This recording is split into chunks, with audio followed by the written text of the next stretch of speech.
Ndugu wananchi, uchaguzi ni fursa kwa wananchi kueleza matakwa yao ya aina ya viongozi wanaodhani wataweza kuwatumikia vyema na kuwaletea maendeleo endelevu.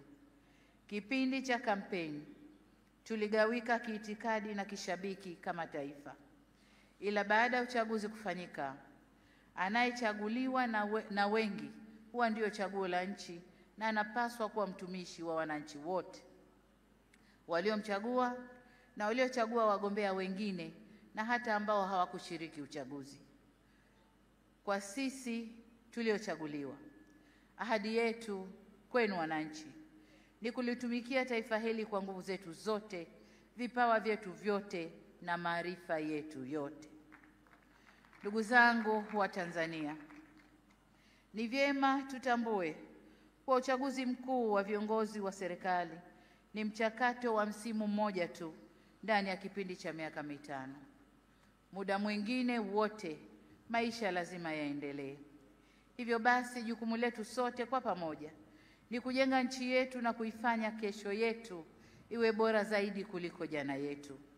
Niwasihi tuendelee kuilinda itikadi yetu ya umoja na mshikamano. Ndugu zangu, wote tunaitakia mema nchi hii, tumesikitishwa na kuhuzunishwa na matukio ya uvunjifu wa amani, upotevu wa maisha na uharibifu wa mali za umma na mali za watu binafsi kwenye baadhi ya maeneo hapa nchini, hasa kwenye majiji na miji. Kilichotokea hakiendani na taswira na sifa za Kitanzania na sio Utanzania. Haikutushangaza kuona kuwa baadhi ya vijana waliokamatwa kutokana na kadhia hiyo wametoka nje ya Tanzania. Vyombo vyetu vya ulinzi na usalama vinaendelea kufuatilia na kuchunguza kwa undani zaidi kilichotokea na kuirudisha nchi katika hali tuliyoizoea kwa haraka. Kamati ya ulinzi ya kitaifa na kamati za ulinzi za mikoa na wilaya, na wataka muhakikishe kuanzia leo maisha ya wananchi yanarejea mara moja.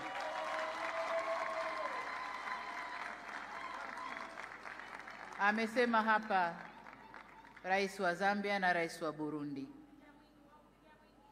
Machafuko ndani ya nchi si mema, hayana bei, hayana thamani na si faida kwa yoyote yule. Kwa hiyo ndugu zangu, niwaombe sana tuzingatie umoja, amani na utulivu wa nchi yetu. Ndugu zangu, nitumie fursa hii kutoa onyo kama mama, kutoa onyo kwa wale wote waliochochea uvunjifu wa amani. Na nawataka watambue kuwa vurugu na uvunjifu wa amani huishia kupimana nguvu na uwezo wa kujihami, ila mazungumzo huzaa mshikamano. Sasa tuchague lenye manufaa kwetu, kwani usalama wa taifa lolote hulindwa na wote kwa nguvu zote na gharama zozote. Ndugu viongozi na ndugu wananchi, kama kawaida kwa nchi zenye mfumo wa kidemokrasia hualika waangalizi wa uchaguzi kutoka jumuiya za kimataifa na kikanda kuja kushuhudia mchakato wa uchaguzi. Uwepo wao huongeza uhalali wa juhudi zetu za kuhakikisha uchaguzi unafanyika kwenye mazingira ya uwazi, haki, heshima na utawala wa sheria. Kwa muktadha huu, tunazishukuru jumuiya zote zilizoleta waangalizi wa uchaguzi. Kutoka Afrika, tulikuwa na waangalizi kutoka Umoja wa Afrika AU, Jumuiya ya Nchi za Maziwa Makuu ICGLR, Jumuiya ya Maendeleo ya Kusini mwa Afrika SADC na Jumuiya ya Afrika Mashariki EAC. Pamoja na hao, tulikuwa na wengine kutoka maeneo mbalimbali ulimwenguni. Makundi yote ya waangalizi yameshatoa taarifa za awali na tunawashukuru kwa kuwa nasi, na kwa heshima kubwa tumepokea maoni yao.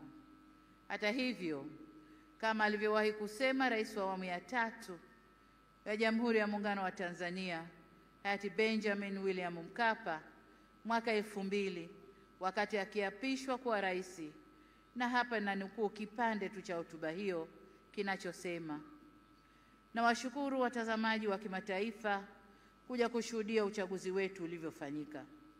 Walipotusifu tumepokea sifa hizo kwa unyenyekevu mkubwa.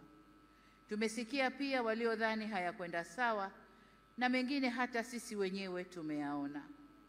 Maagizo ya kutuelekeza nini cha kufanya tumeyakataa. Ushauri wao tutauzingatia ili tufanye vizuri zaidi siku zijazo. Mwisho wa kunukuu.